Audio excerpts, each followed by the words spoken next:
Hi everyone, I'm Priyanka Upadhyay, or you can call me Coach Pri. And in this video, I'm going to share 9 ways to help you become a more effective leader. So let's jump right in.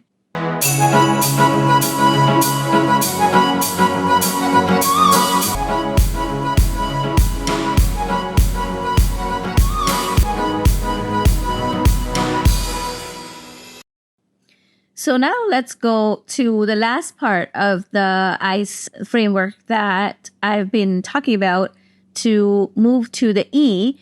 And the first one here is elevating yourself and your team. And let's talk about what do we mean by that. So a key part of your success is going to be dependent on how well you communicate your accomplishments as a leader and your team's collective accomplishments, and also your team members' individual accomplishments to your executive leadership at the top, right? It could be CPO, it could be CIO, it could be CFO, whatever management chain and field you're part of. But communicating that to the top is key in your growth and your team's growth. This next E is about energizing your team. And how do you energize your team, essentially, and make working in your team more fun and engaging and exciting and rewarding and all of that, right? Because the level of energy that your employees bring to work every day, whether they're in office or virtual or hybrid, doesn't matter. That is directly going to impact their productivity, in turn, their results, and in return, the results and outcomes that you're trying to drive as a leader. So how can you create this energetic environment in your team? One thing you can do is think about fun. Make fun your value, like I have.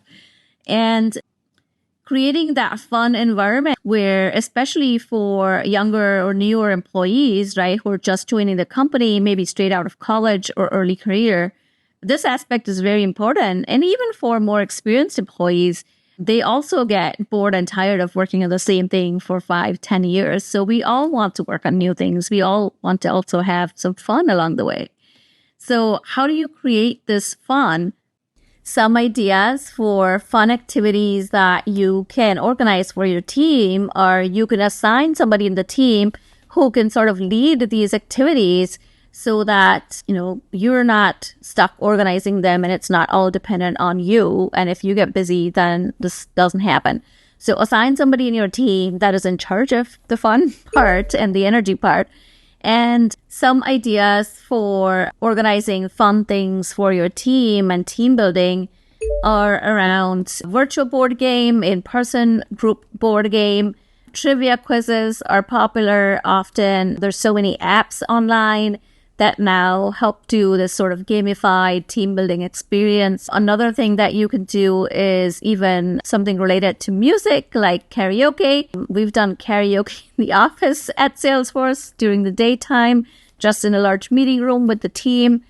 It can be something that is inclusive of family members, because when we talk about diversity and inclusion, a lot of parents like me find it hard to actually join these things.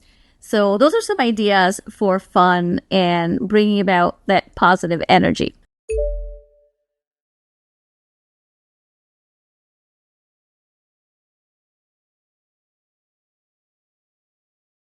If you're watching this and you are an experienced product manager or product leader looking to up-level your PM skills, up-level your leadership skills, or get through the job search process to land your next PM role faster, don't hesitate to book a complimentary 15-minute career strategy or brainstorm call with me using the link in the description below.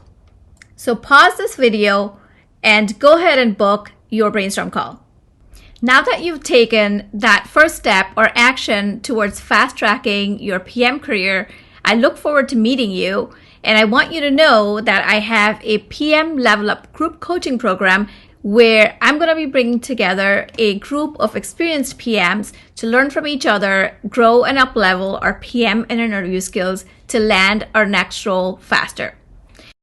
Okay, so we're down to the last E in the 3 I's framework for leadership.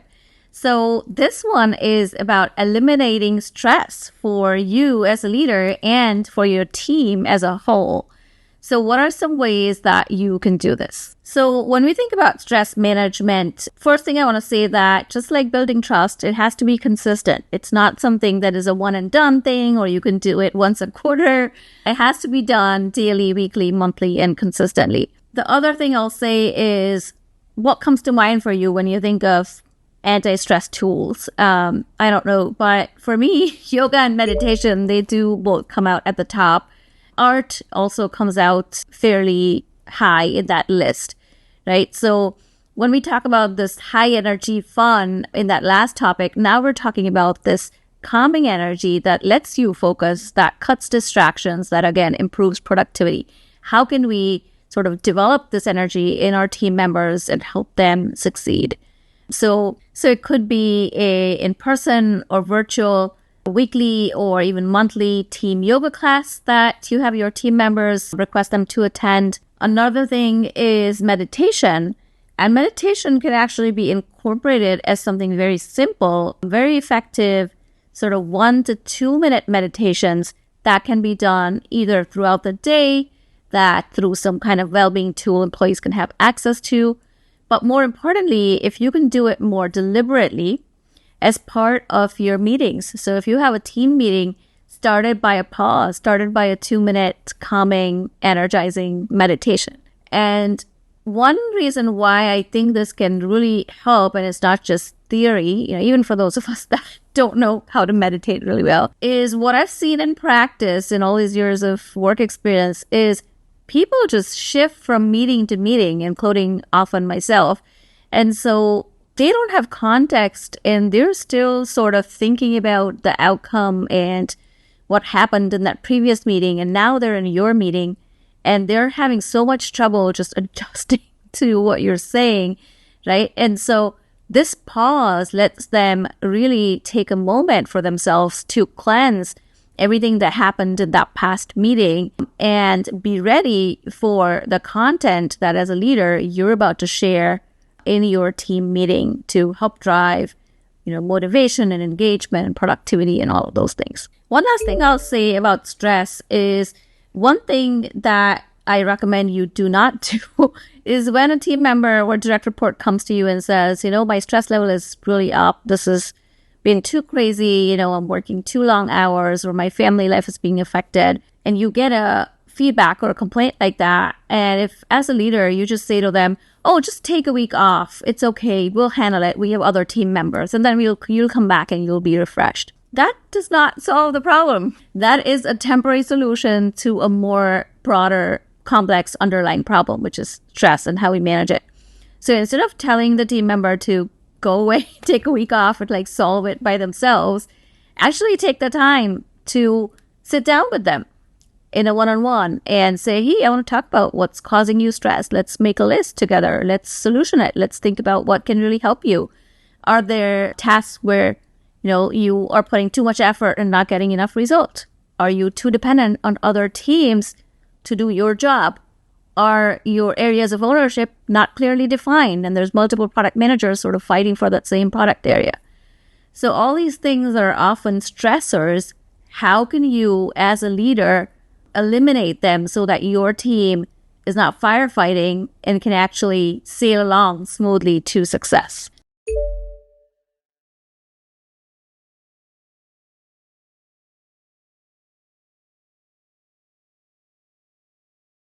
So in summary, here are the 9 ways that you can be a more effective leader. Let's start with the I. Invest in yourself, invest in your team, and inspire and motivate your team. The C stands for create trust and safety, create a support system, and cultivate a diverse team with a culture of inclusion and belonging. And the E stands for elevate your team's achievements to senior management, energize your team and find ways to do that and have fun. And the last one is eliminate stress, or rather help your team find ways to manage stress better consistently. Now that we've covered the entire 3 ICE approach or framework for effective leadership that I've created to help you become a more effective leader, I want to say thank you for being with me through this journey. I hope you had some great insights and new learnings. If you're watching this and you are an experienced product manager or product leader looking to get through the job search process to land your next PM role faster, don't hesitate to book a complimentary 15-minute career strategy or brainstorm call with me using the link in the description below. Like, comment, and subscribe to my channel, Product with Pri, so you get notified the next time I post. I'm Coach Pri. I help experienced product managers and leaders fast-track their product management career, increase their income and impact without stress and overwhelm. Thanks for watching.